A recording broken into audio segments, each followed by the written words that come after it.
Good question, indeed. A good question. You know, what about the uncertainties that we're in today? Because, of course, as Peter already mentioned it in his introduction, it is interesting to talk about growth, but we shouldn't forget that we're talking about significant growth opportunities, medium term, longer term for ASML. But we should also recognize that the global economy is pretty unstable at this stage. So, very good questions from some of you. Indeed, is how do you deal with the flexibility around that? So if for whatever reason that growth doesn't manifest itself, the capacity that you've built is not being fully utilized, what does it do to you, and what are the mechanisms that you have? What are the risks? Well, look at the forward statement. That gives you all the risks that are out there. I advise you to take a good bottle of wine with you before you read it. If you digest that, then you see all the risks. But in essence, if you think about it, of course it's geopolitics.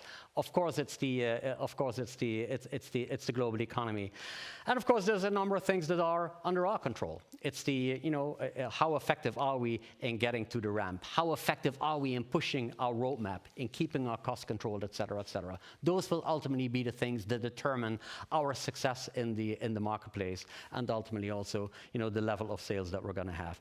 If for whatever reason we are looking at a down cycle, I think these are important numbers to share.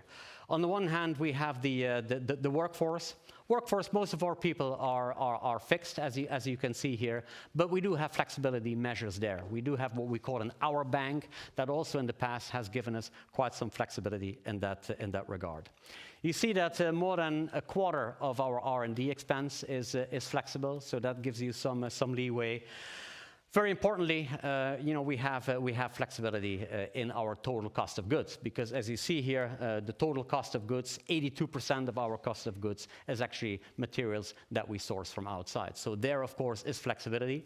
This is not flexibility you can drive to the extreme, right? I mean, at the end of the day, our supply chain is very important to us. So there is no doubt in our mind that we need to take measures also in a downtime, to keep our supply chain happy and alive.